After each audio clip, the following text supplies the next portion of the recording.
Update: Domantas Sabonis and Zach LaVine have officially been ruled out by the Sacramento Kings for Wednesday's game against the Golden State Warriors, according to ESPN's Anthony Slater. The Sacramento Kings will take the floor Thursday night against the Golden State Warriors with major questions surrounding two of their most important players. While the Warriors have officially ruled out Stephen Curry due to illness, the Kings' own injury concerns could offset any advantage gained from the two-time MVP's absence. Zach LaVine, who has been the Kings' most consistent scoring threat in an otherwise uneven 2-5 start, remains listed as questionable due to ongoing lower back soreness. The guard has been battling the issue since before Sacramento's recent game against Denver, but has continued to play through discomfort. LaVine is averaging 27.4 points on high usage across 7 games, providing crucial shot creation for a Kings offense that has struggled to find rhythm outside of isolated spurts. Domantas Sabonis also appears on the injury report, listed as questionable with a left ribcage contusion. The All-Star center has been an anchor in the paint and on the glass, averaging 14.5 points and a dominant 14.2 rebounds per game. His potential absence, or even a limited version of him, could significantly impact the Kings' interior presence against a Warriors team that has leaned on small ball versatility early in the season. The Warriors enter the matchup at 5-2, coming off a 118-107 win over the Phoenix Suns in which Curry scored 28 points despite noticeably playing through illness. Head coach Steve Kerr confirmed shortly after the game that Curry would not be available against Sacramento, citing the need to prioritize his recovery. While missing Curry is a blow for Golden State, and Jimmy Butler could miss the game as well with a back problem, Sacramento's current state raises just as many concerns. At 2-5, the Kings have struggled to close games and maintain defensive consistency. The team is still integrating new roster pieces, including Malik Monk and Russell Westbrook in various roles, and has yet to establish a reliable offensive hierarchy beyond LaVine and Sabonis. If LaVine and Sabonis can suit up, Sacramento has a chance to capitalize on Curry's absence and gather some early season momentum. If not, the Kings could be in for another uphill battle in what has already become a tense opening stretch. Last season, minutes for Golden State Warriors center Quinton Post were a roller coaster. Sometimes he looked like a legitimate starting NBA center, other times he looked lost. Head coach Steve Kerr stuck with Post in both the regular season and the playoffs, which drew scrutiny from Warriors fans. But now, in year 2, Post looks more comfortable on the court, and Kerr's confidence in the 7-footer is paying off in a big way. Post had his best game of the season against the Suns with Al Horford sitting, posting nice 14 points, 6 rebounds, 3 assists, 2 steals, and 1 block. He was a plus 16 in 27 minutes in an 11-point win for the Dubs. The sample size for Post keeps getting bigger, and he keeps impressing. Not every game will be like this for Post. He's played just 50 games in his NBA career, and he'll have the occasional night where he's overwhelmed by an opposing center or can't find a shot, although the shot seems pretty dang reliable at this point.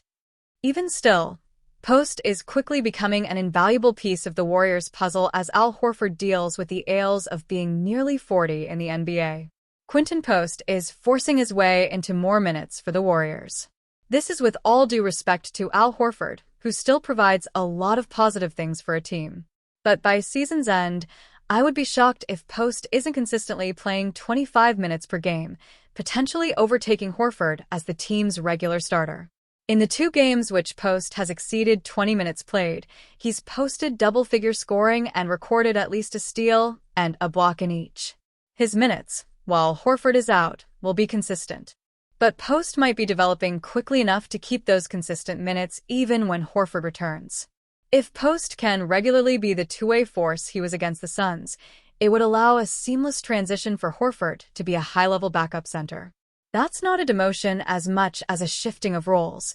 Plus, with Horford, rightfully, prioritizing his health this year and likely to miss a fair amount of games, Post being the regular starter would allow more continuity in the starting lineup. The Warriors may have mined another gem in Post, the number 52 overall pick in last year's draft.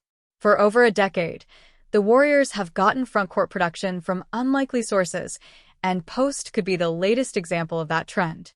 He'll get plenty of opportunity in year 2, and he's on a good track early to prove the coaching staff right for believing in him. At times, his shooting, defensive smarts, and connective ability make him look, if you squint hard enough, like a young version of his frontcourt teammate on the Warriors. Despite the rumors that have dominated sports news, Trae Young has not yet signed a contract with the Golden State Warriors. The Atlanta Hawks point guard remains under contract with the Georgia franchise, but the interest from the Warriors and other teams has fueled intense speculation about a possible change of scenery.